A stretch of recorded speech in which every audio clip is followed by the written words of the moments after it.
وراثت تقسیم ہو گئی ہے، اب کیا ہے؟ عورت بچے پر اپنے حصے میں سے خرچ نہیں کرے گی، بچے کے ہی حصے میں سے کرے گی، اور جو مزید وارث ہیں وہ مل کر خیال رکھیں گے اس عورت کا۔ اگر دیکھا جائے تو بچہ عورت کا بھی ہے، اس کی بھی ذمہ داری بنتی ہے، لیکن اسلام اتنا سینسیٹیو ہے کہ بچوں کی ضروریات پوری کرنا 100% باپ کا فریضہ ہے۔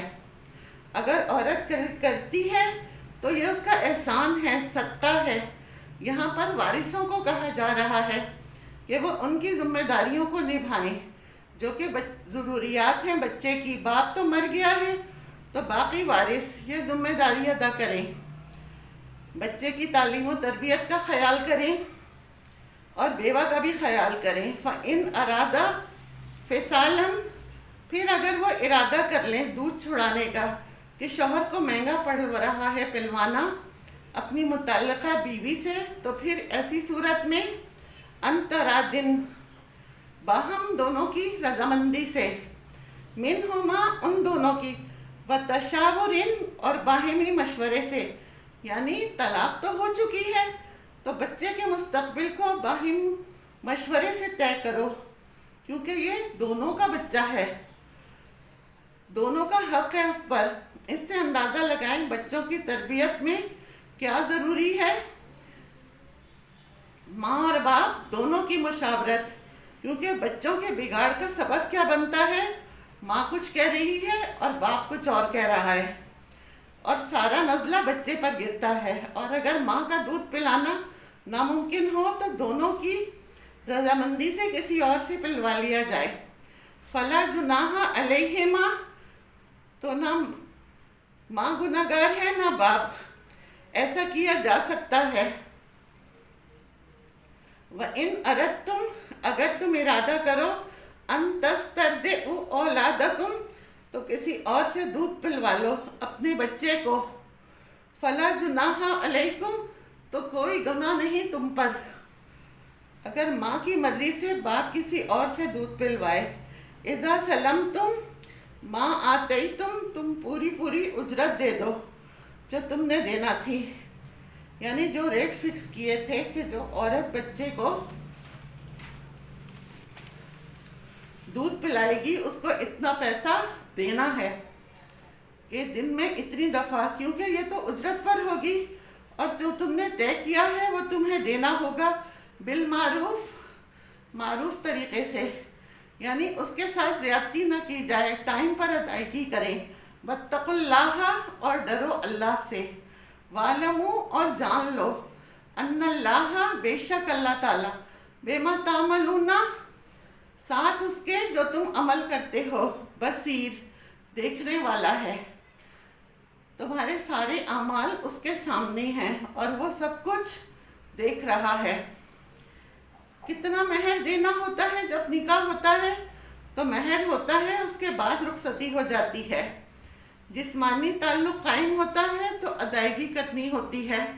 دوسری صورت یہ ہے کہ نکاح ہوا لیکن اس وقت مہر مقرر نہیں ہوا اور رخصتی بھی نہیں ہوئی اور پھر طلاق دے دی گئی، اب کیا ہوگا؟ یعنی اپنی حیثیت کے مطابق اگر دے تو تیسری صورت ہے۔ تیسری صورت یہ ہے کہ نکاح ہوا، مہر بھی مقرر ہوا لیکن رخصتی نہیں ہوئی، اور اگر طلاق ہو گئی تو پھر کیا ہوگا؟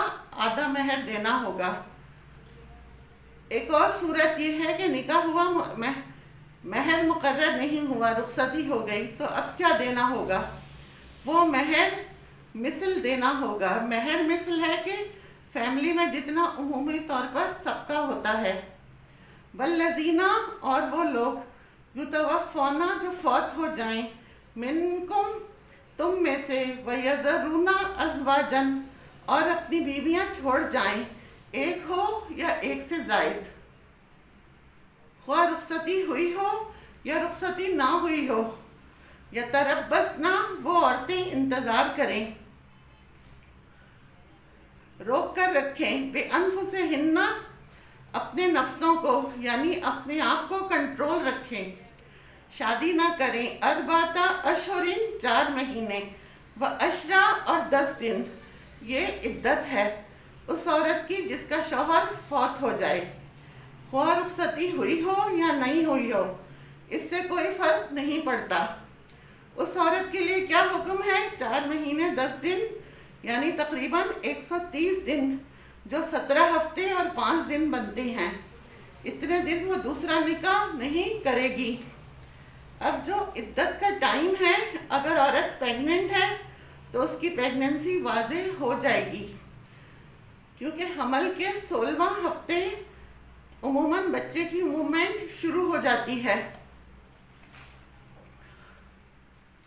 تو پوری طرح واضح ہو جاتا ہے، یعنی 100% یقین ہو جاتا ہے اس عرصے میں کہ عورت پیگننٹ ہے یا نہیں، کیونکہ اگر وہ پیگننٹ ہے جب تک ڈیلیوری نہ ہوگی وہ شادی نہیں کر سکتی، اور یہ قمری مہینے ہوں گے ہجری کیلنڈر کے۔ عورت کے لیے شوہر کی وفات ایک بہت بڑا صدمہ ہوتا ہے، اور صدمے کے اثرات دور کرنے کے لیے اسے ایک وقت چاہیے ہوتا ہے، اسپیس چاہیے ہوتی ہے۔ وہ کہتی ہیں نا، time is the best healer, وقت کے ساتھ ایڈجسٹ کرنا پھر آ جاتا ہے۔ غم کی کیفیات سے نکالنے کے لیے اللہ تعالیٰ نے مردوں پر پابندی لگائی کہ وہ انہیں پرپوز نہ کریں۔ اللہ تعالیٰ حکمت والا ہے، اور اس کے ہر فیصلے میں وزڈم ہے، یعنی حکمت ہے۔ عدت کے دوران نہ صرف نکاح سے روکا گیا ہے بلکہ زیب و زینت سے بھی روکا گیا ہے۔ میک اپ نہ کرے، سادہ لباس پہنے، زیور اور خوشبو کے علاوہ غسل اور کنگھی وغیرہ وہ کر سکتی ہے۔ ایکسٹرا زینت جو اپنے شوہر کے لیے کرتی ہے اس سے منع کیا گیا ہے۔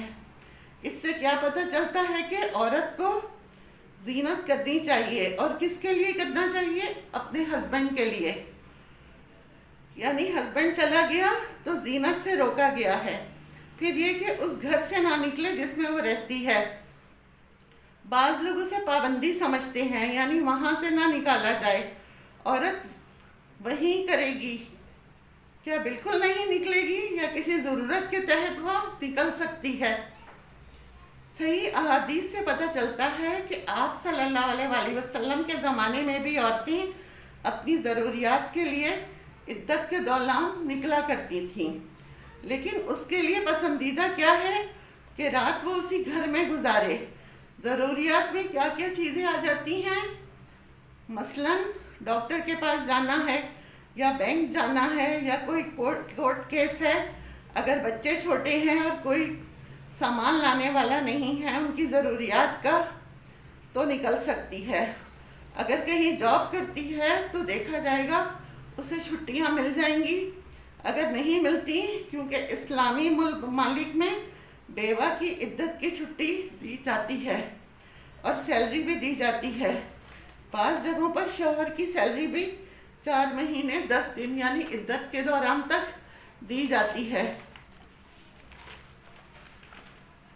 اگر کوئی دوسری صورت نہ ہو اور مجبوری حائل ہو تو جاب بھی کر سکتی ہیں، حدود کے اندر رہتے ہوئے۔ اگر وہ پڑھ رہی ہیں اور ایگزام ہے تو وہ اپنی تعلیم کے لیے جا سکتی ہیں۔ یاد رکھیں، یہ عدت کسی جوان لڑکی یا کسی خاص عمر کی خواتین کے لیے نہیں ہے، یہ تمام لوگوں کے لیے ہے، تمام عورتوں کے لیے، چاہے کوئی بالغ ہے، چاہے رخصتی نہ ہوئی ہو، چاہے بوڑھی ہے، سوائے حمل والیوں کے لیے۔ اگر ڈیلیوری جلدی ہو جاتی ہے تو یہ جلدی ختم ہو جائے گی، اور اگر ڈیلیوری 9 مہینے کے بعد ہوتی ہے تو 9 مہینے اس کی عدت جاری رہے گی۔ فَإِذَا بَلَغْنَا أَجَلَهُنَّ، پھر جب وہ اپنی مدت کو پہنچ جائیں، یعنی عدت کا وقت مکمل ہو جائے، فَلَا جُنَاحَ عَلَيْكُمْ، تو تم پر کوئی گناہ نہیں۔ کس پر؟ عورت کے ولی پر، باپ، بھائی یا چچا پر، فیما فعلنا، اس معاملے میں جو وہ عورتیں کریں، فی انفسہن، اپنے نفسوں کے بارے میں، یعنی ایک کنواری لڑکی کی نسبت بیوہ کے پاس اختیارات زیادہ ہوتے ہیں۔ کنواری لڑکی کا مکمل اختیار اس کے باپ اور بھائی کا ہوتا ہے، لیکن ایک بیوہ جو ہے اسے بہت سے ڈیسیجن اپنے بچوں کو سامنے رکھ کر کرنے پڑتے ہیں، تو کیا کہا کہ وہ اپنے معاملے میں پھر وہ فیصلہ خود کرے، بالمعروف، معروف طریقے سے۔ تو عالیہ پر گناہ نہیں ہے۔ گناہ کیا کب ہے؟ اگر عورت معروف طریقے کے بجائے منکر طریقے سے کرے، کوئی غلط طریقہ اختیار کرے۔ واللہ بما تعملون خبیر، اور اللہ ساتھ ہے اس کے جو تم عمل کرتے ہو، وہ خبر رکھنے والا ہے۔ یہاں پر صرف احکامات ہی نہیں دیے جا رہے، بلکہ دور جاہلیت کی بیہودہ رسمی کو بھی ختم کیا جا رہا ہے۔ دور جاہلیت میں بیوہ کی عدت 1 سال تھی۔ 1 سال تک نہ وہ گھر سے نکلے گی، نہ حتیٰ کہ اسے نہانے، کنگھی کرنے، اس چیزوں کی بھی روکا جاتا تھا، جس کی وجہ سے اس کی حالت جانوروں والی ہو جاتی تھی، اور عدت کے بعد بھی وہ لوگ اسے دوسرے مال کی طرح وراثت کا مال سمجھ لیتے تھے۔ اسے فیصلہ کرنے کا کوئی اختیار نہ تھا۔ یہ اسلام نے آ کر اسے آزادی دی۔ پہلے تو شوہر مالک تھا، اب اس کے کئی مالک بن جاتے تھے۔ اسلام نے ان ظالمانہ چیزوں پر پابندی لگائی۔ وآخر دعوانا ان الحمد للہ رب العالمین۔